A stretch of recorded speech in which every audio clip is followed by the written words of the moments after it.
Olá pessoal, eu sou o Carlos Armite, seja bem-vindo ao canal Astrologia Sistêmica.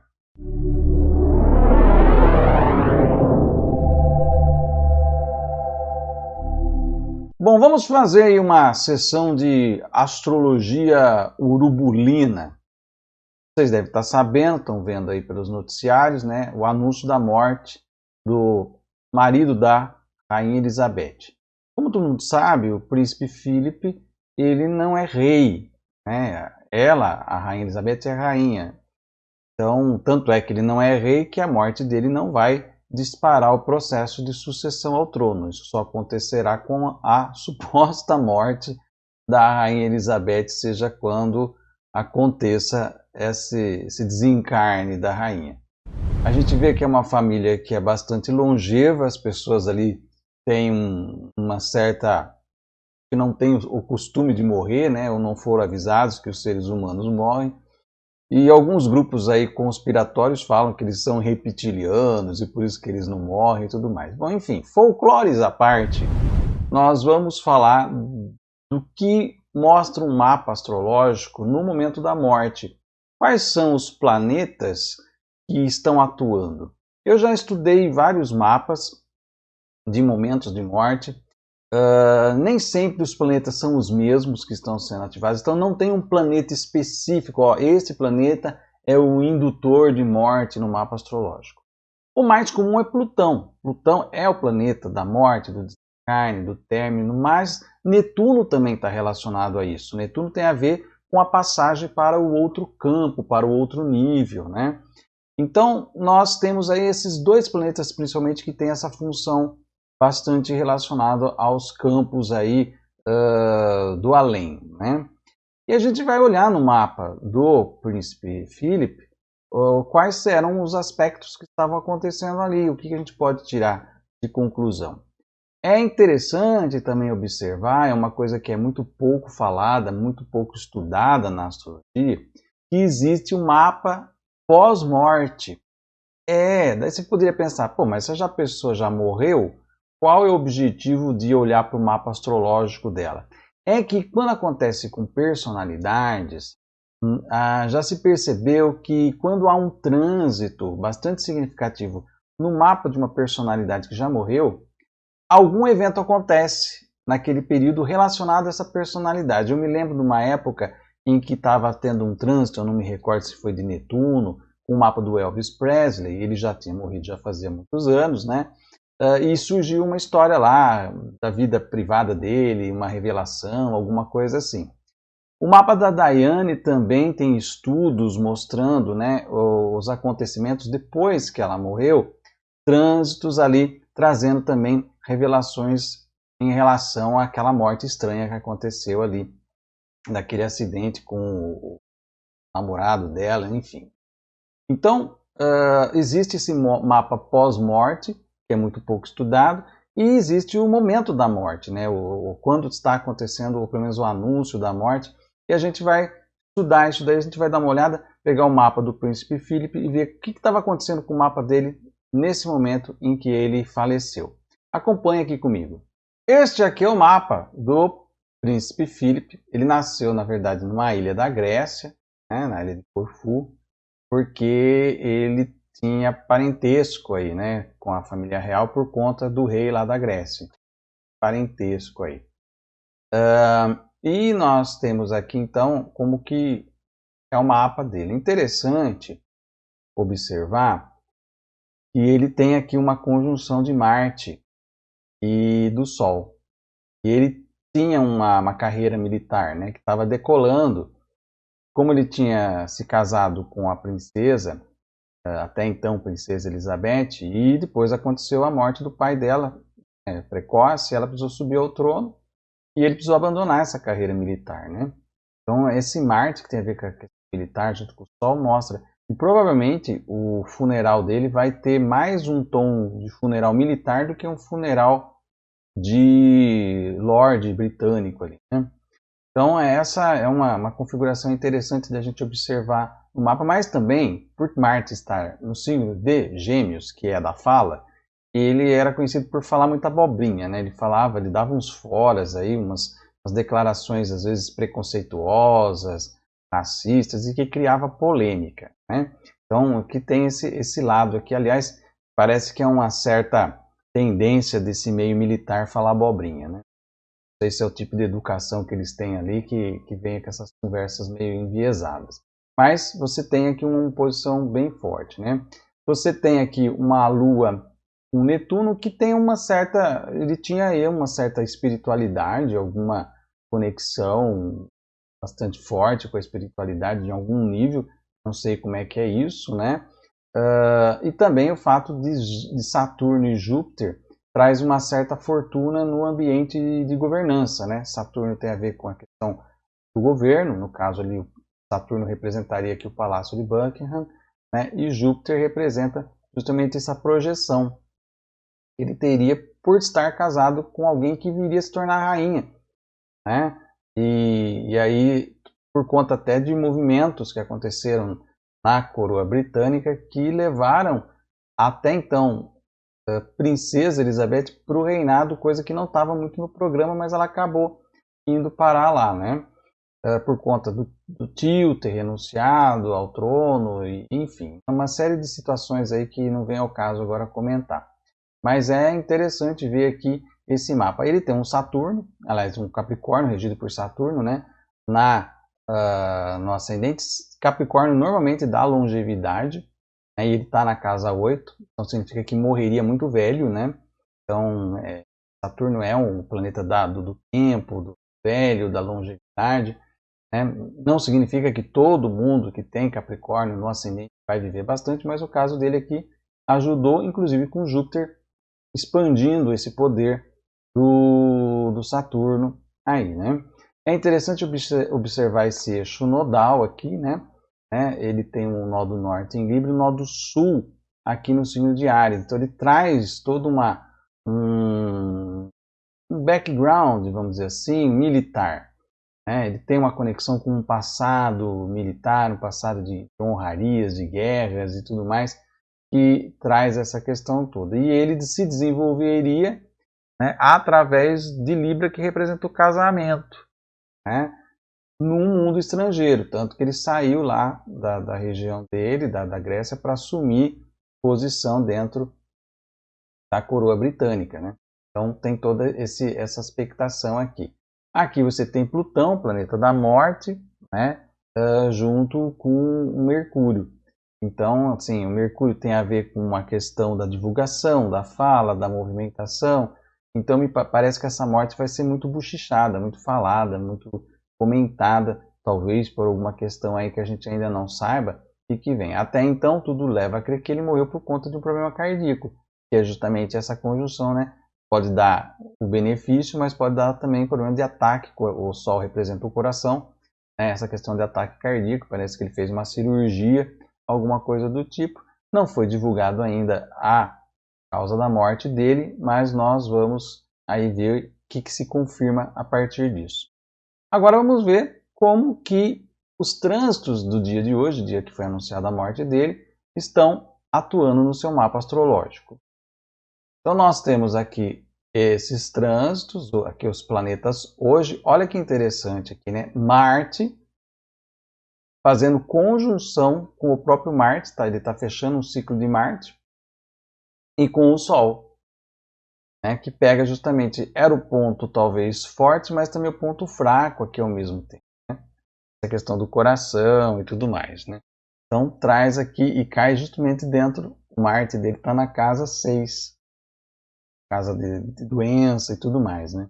E é interessante porque pega justamente nesse dia em que o Marte do céu está fazendo quadratura exata com o Netuno e a Lua se aproximando aqui. E eu falei para vocês que Netuno tem a ver com aquela coisa de abrir as portas para o mundo de lá, né?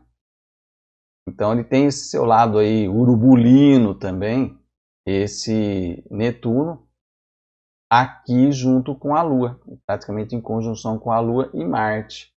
Então para o mundo, um militar, Marte, né? Que se vai para o outro lado de lá, né? Esse militar foi, pelo menos. Agora, o que nós temos aqui observando, né, esses posicionamentos fortes, ele está com o trânsito de Plutão, talvez esse seja o mais contundente, fazendo quadratura com o eixo nodal. O eixo nodal está muito relacionado ao momento de morte. A gente percebe que quando a gente estuda o mapa de morte, geralmente o eixo nodal está sendo ativado por algum trânsito, e no caso aqui pelo próprio Senhor da Morte, Plutão. E ele já vem atuando desde o ano passado. Mas ele esperou, me parece, que o seu filhotinho Marte, que é a sua oitava inferior, fazer a ciclagem aqui. Por quê? Porque há 2 anos atrás, em 2019, quando Marte passou por aqui no mapa Príncipe, o Plutão não estava a 26 aqui, ele estava antes, estava a 21 por aí. Né? Então, assim, ele não estava ainda forçando tão pesadamente os nodos. Aí, nessa passagem de 2020 para 2021, ele atingiu os 25 graus, fez o exato aqui, e aí ele aguardou o ponteirinho. Eu falo sempre que Marte é o ponteirinho, onde ele passa, ele ativa aquilo que ficou incubado. Então já faz tempo, inclusive, que o príncipe está com problemas de saúde, e esses problemas provavelmente startaram e selaram o seu destino quando Plutão chegou nos 25 graus aqui e fez quadratura exata com o eixo nodal.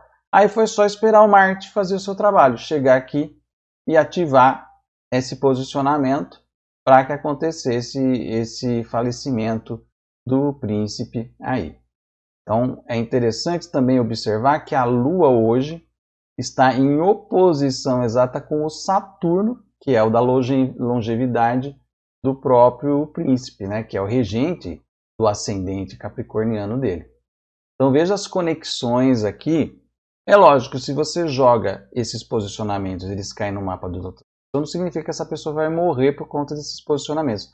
Mas uma vez acontecendo a morte, ela se explica por esses posicionamentos aqui, né?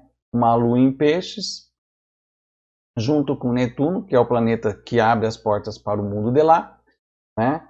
Um Plutão, que é o planeta da morte, atuando nos eixos, né? E tudo isso aqui fazendo oposição com o Saturno. Então, os 3 planetas aqui que a gente pode identificar, que estão trabalhando em conjunto nesse dia, é Plutão, quadrando os nodos, quase que de forma exata, Lua se opondo ao regente do mapa, que é Saturno, né?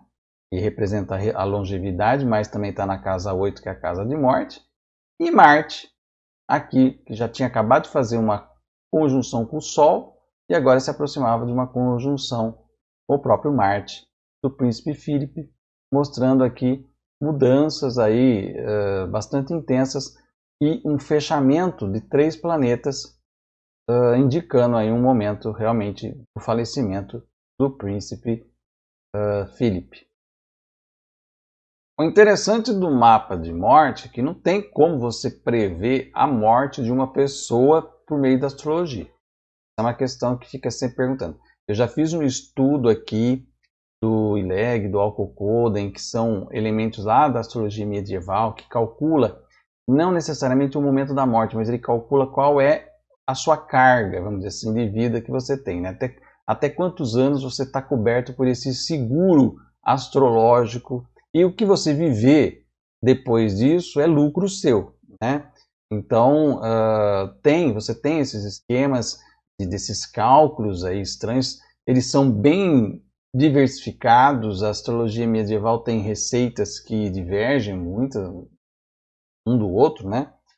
E nós temos esses trânsitos, né? Sempre, mas a gente percebe que sempre os mapas de falecimento estão com os nodos ativados, né? E nós temos um planeta que mostra mais ou menos a temática, no caso aqui é Marte, militar, problemas de ataque, de coração, cirurgia, que Marte representa bisturi, né? Então tem toda uma conexão ali desses planetas. Então a gente puxa vamos dizer assim, o planeta básico que está mexendo com a estrutura do mapa todo e aquele que vai ser o ponteiro que vai ativar esse momento de morte. Mas isso não dá para você fazer uma previsão de morte. Também acredito eu que ninguém iria se preocupar em vir para uma consulta astrológica para saber exatamente o momento da sua morte, né? Então é algo assim meio sombrio, meio urubulino. Coloco aqui mais a título de curiosidade para a gente analisar. Agora, a questão é que fica aqui, vou puxar um pouquinho o papo para o lado sistêmico, né? A gente que estuda constelação familiar e tudo mais, e trabalha com isso, a gente fica pensando, né? Mas qual é o papel desse consorte, né, do marido? Ele não era rei, ele não apitava nada. Ele fazia parte da decoração ali do Palácio de Buckingham, né? Então, você fala, mas sistemicamente isso não traz uma exclusão do masculino nessa ordem? Não, porque pela ordem sistêmica a rainha é ela que subiu e ele foi justamente por casamento. E o que se estabelece ali é que na questão da monarquia, ela comandava e ele era algo ali supérfluo, vamos dizer assim. Mas no convívio familiar, dentro de casa, ele era considerado o chefe da família e dava as ordens. Então aí a ordem sistêmica se estabelece, se mantém. Se ele dentro da família, né, era lá o pai, né, ele tinha essa função de pai, e isso não era diminuído porque a outra mãe era rainha, se mantinha ali como chefe de casa, não colocando isso de uma forma machista, porque já vem as pessoas aí começam a fazer esses discursos identitários. Eu estou só colocando o que é a estrutura de um lar dentro da concepção mais tradicional ali, né? Então, assim, o fato dela ser rainha, é isso que eu quero dizer, o fato dela ser rainha no esquema monárquico não significava que dentro de casa o príncipe também não teria valor como não teria na monarquia. Ali, dentro da família, preservava-se uma ordem sistêmica minimamente, né? Então, provavelmente era ele que aconselhava ali os filhos, então ali tinha um certo valor. Dentro da monarquia, o que ele falava não tinha nenhum tipo de valor, não apitava nada, inclusive ele falava mais bobagem do que qualquer outra coisa, precisava depois colocar panos quentes aí. Outra questão que eu quero deixar muito clara aqui é a questão de que a família real de uns tempos para cá vem passando por situações, e aí seria interessante depois a gente debruçar com mais tempo e analisar os mapas ali, né, desse processo da monarquia, mas nós tivemos a questão do príncipe Harry, nós tivemos essa situação do suposto racismo, daquela entrevista, agora a morte do príncipe, então dá a impressão que o talão da fatura da família real está começando a ser cobrado. Então, pegando o caso do príncipe Harry, pegando a morte do príncipe Philip, dá para imaginar, dá para colocar aqui, né, uma perspectiva de que de agora em diante nós começaremos a assistir notícias também impactantes vindas ali da família real. Vale lembrar, o príncipe Philip 99 anos e a rainha Elizabeth está com 94, mas a mãe dela morreu, se não me engano, com 102. Então é um pessoal, como eu falei para vocês, eles não pegaram ainda o costume de morrer. Precisa avisar para eles que de vez em quando os seres humanos eles morrem, né? Mas é provável que nós tenhamos aí de agora em diante também um esfacelamento da monarquia britânica. Eu não sei, na minha visão aqui eu não consigo imaginar o Charles assumindo como rei. Não me vem essa imagem na cabeça, tá? Então, vamos aguardar o que a história tá, porque nós estamos num processo de transformação, muita coisa está acontecendo, muita coisa surpreendente vai acontecer. Nós teremos um meio do ano agitadíssimo, nós estamos um ano inteiro com uma quadratura de Saturno e Urano, que vai trazer o surpreendente, a quebra das velhas tradições, e a monarquia britânica entra muito bem nesse universo de velhas tradições e até de tradições bastante cafonas, no meu gosto, pelo menos. Bom, esse é o recado que eu gostaria de deixar com vocês. Se você gostou desse vídeo, dê um like aqui, deixe aí seu comentário, compartilhe esse vídeo nas suas redes sociais e se inscreva aqui no canal. Ative o sininho para receber notificação de novos vídeos. Eu vou ficando por aqui, até o nosso próximo vídeo e um grande abraço.